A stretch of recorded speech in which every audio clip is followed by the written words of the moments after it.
Hi, this is Sophia Cartman, host of the Dream Big podcast show, place to learn, laugh, and grow. Welcome back, Big Dreamers. Today is part 2 of our magical holiday adventure. If you haven't listened to part 1 yet, you should go check it out before diving in here. You won't want to miss how this incredible journey begins. In part 1, Roxy and Ginnie were called by the ghost of Christmas past, present, and future to help none other than Ebenezer Scrooge himself. With the help of Roxy's glowing magical pendant, they were transported to snowy Victorian London, where they came face to face with the famously grumpy Scrooge. Let's just say he wasn't exactly thrilled to see them. But the ghost of Christmas past wasn't about to take no for an answer. By the end of part 1, the ghost whisked Roxy and Ginnie and Scrooge back in time and ready to uncover the moments that shaped Scrooge into the man he is today. Big Dreamers, get ready, because this is part 2 of the Ebenezer Scrooge story. This will take you into Scrooge's memories, and trust me, what we're about to see will change everything. Let's jump back into the adventure and discover the lessons waiting in Scrooge's past. This is episode 439 of the Dream Big podcast, and it's time to dream big. Welcome to the Dream Big podcast show. We're inspiring you to shoot for the moon, take aim and go. We bring to you amazing guests who truly love what they do. Every day they're living their dreams, and so can you. Dream big, take action to reach your goals. Are you pumped yet? It's showtime, let's rock and roll. When the light settled, they found themselves in a small, cold, boring school. Snow fell gently outside the frosted windows, but inside, young Ebenezer Scrooge sat alone at a wooden desk. His small hands clutched on a worn book, and his shoulders were hunched. Outside, the children's laughter filled the air as others left for home, their faces glowing with excitement. Roxy's heart ached as she watched the boy sit quietly staring longingly at the window. "He's just a kid," she whispered. Why is he all alone on Christmas?" Scrooge, standing beside her, shifted uncomfortably. "My father, he sent me away to this place. Year after year. He didn't care to have me at home." The ghost of Christmas past placed a gentle hand on Scrooge's shoulder. "You were left alone, Ebenezer, but there were moments of joy, even then. Do you remember?" The scene shifted slightly, and young Scrooge's somber expression brightened as a young girl burst into the room, a girl with golden curls and an infectious smile. "Who is that?" Ginnie asked, leaning in closer. Scrooge's voice softened. "My sister, Anne.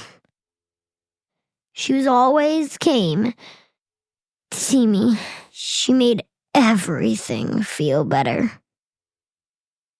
Fan ran to young Scrooge, wrapping him in a tight hug. "Come on, Ebenezer. We're gonna have the best Christmas ever. Just you and me." Her voice was filled with a warmth, lighting up the cold gray room. "She always tried to make it better," Scrooge murmured, his voice thick with emotion. "She was the only one who cared." Roxy's eyes welled up as she turned to Scrooge. "I know how that feels," she admitted. "Sometimes, with my music career, I get so busy that I feel like I'm on my own. But when I think about the people who really love me, like Ginnie, I realize I'm never really alone." Scrooge glanced at her, surprised. "You feel lonely 2?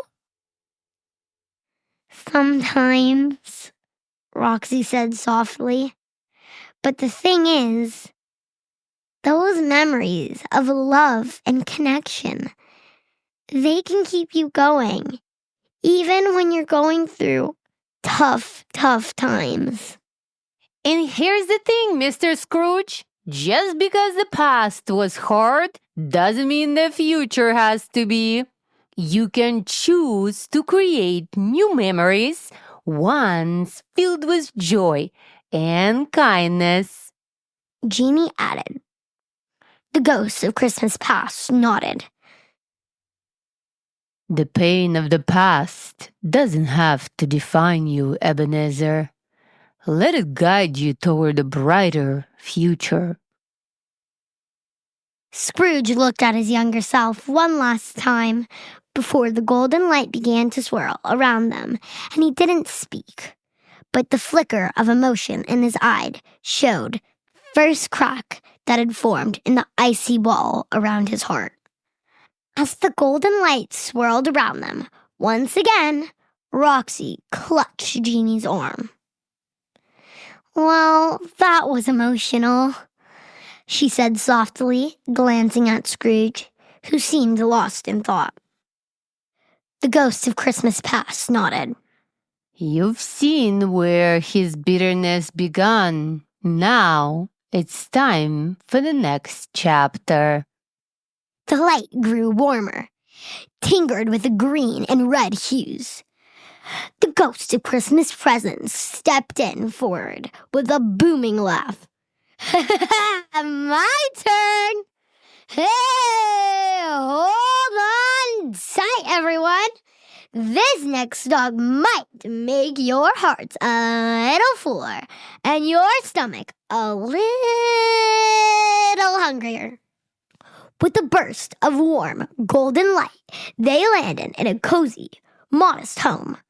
The scent of roasted meat and the freshly baked bread filled the air. The Cratchit family was gathered around a small but loving prepared feast.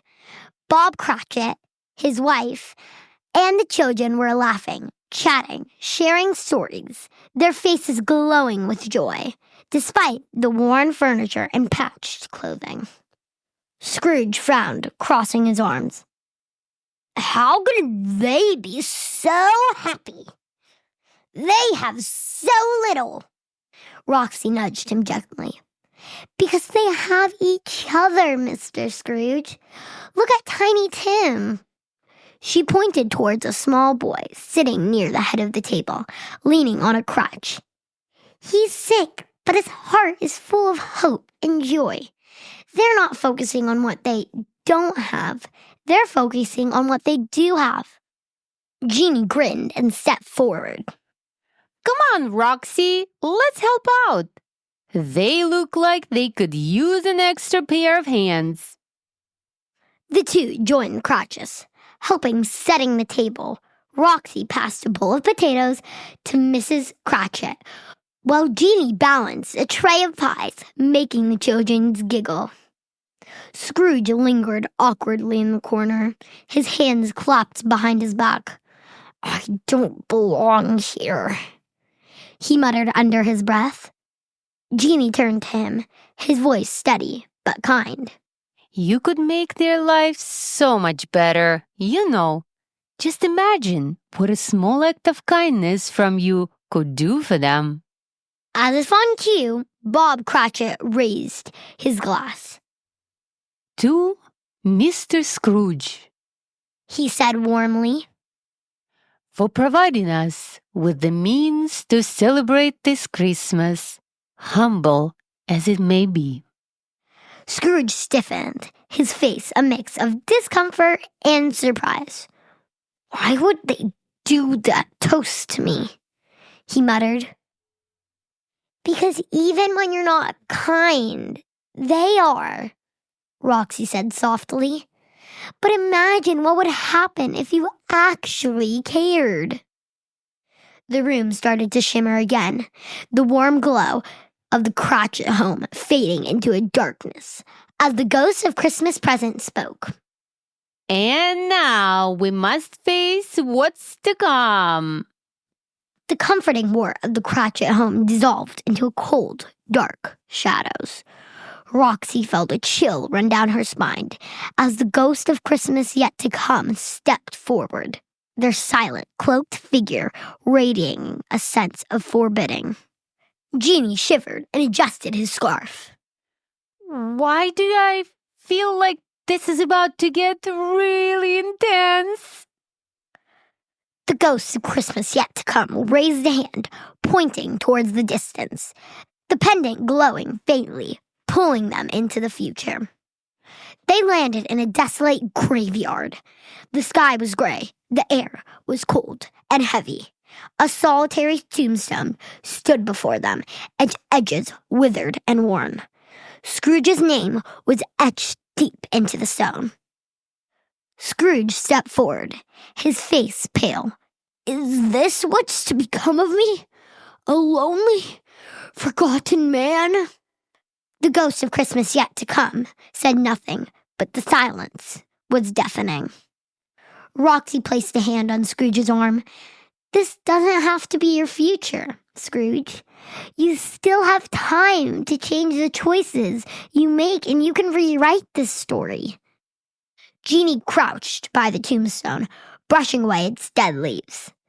The real question is, He said, what kind of legacy do you want to leave behind? One of bitterness or one of love and generosity?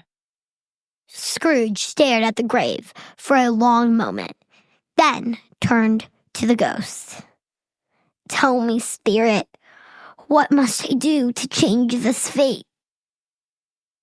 The ghost raised their hand one final time, and the world began to swirl around them once more.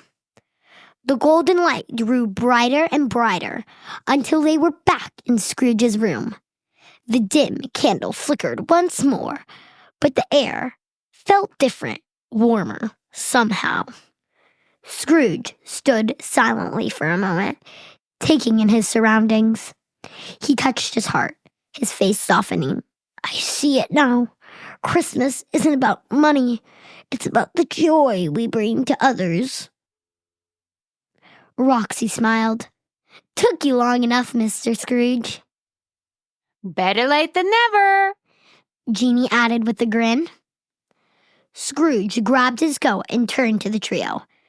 Come with me. I've wasted too much time already. They followed him as he rushed through the streets, stopping to buy gifts and food. He handed out coins to the needy and even a paid visit to the Cratchit's home, surprising them with a feast and gifts for every child. Bob Cratchit stood in shock, his voice trembling. Mr. Scrooge, I don't know what to say. Say nothing, Mr. Scrooge replied, his voice full of warmth. It's I who should be thanking you. Tiny Tim beamed, holding a new toy. God bless us, everyone! As the snow fell gently outside, Roxy and Ginnie stood by the door, watching the Cratchit family celebrate with Scrooge. Roxy touched her glowing pendant, smiling. I think our work here is done. Ginnie nodded. And you know what? That felt pretty amazing. The golden light swirled around them one last time, returning them to Roxy's cozy living room. They exchanged a glance, their hearts full, and Roxy said, Now that's the holiday spirit. The end. And that's a wrap, big dreamers. We hope you love this magical holiday adventure as much as we love sharing it with you. Ebenezer Scrooge's journey reminded us all that it's never too late to change, to spread kindness and make the world a better place, one act of generosity at a time. And I hope, big dreamers, that you can share your kind actions with us via email. And just send us your stories on how your holidays this season, what you got, what you liked, what you didn't like, and what you gave to others. Send my mom an email to olga@dreambigpodcast.com or tag us on social media. Big Dreamers, today I just wanted to take a moment to say thank you for being a part of the Dream Big family, for listening and letting us inspire you to dream big, work hard, and be your best self. You are the reason we keep going, and we are so grateful to have you with us on this journey. We're so excited on what's coming in 2025. Starting in February, the Dream Big podcast will have a new updated format with even more inspiring stories, adventures, and lessons to help you and your family dream bigger than ever. Stay tuned, it's going to be amazing. In the meantime, don't forget to follow us on social media and stay updated and connected. You can find us on Instagram and Facebook, and of course YouTube, at Dream Big Podcast. And of course, don't forget to subscribe to us and share with your friends and family. And if you love this episode, please share a link. dreambigpodcast.com/439. That's where you can find all show notes as well. From our Dream Big family to yours, we wish you an amazing new year filled with love, laughter, and of course, big dreams. And that's all the announcements for today, Big Dreamers. This is Sophia Cartman, reminding you that you have unlimited potential. Your dreams are not optional, and you need to make them essential. So take massive action, turn those big dreams into reality. Live with passion the way life was meant to be. See you next episode. Bye. Happy holidays.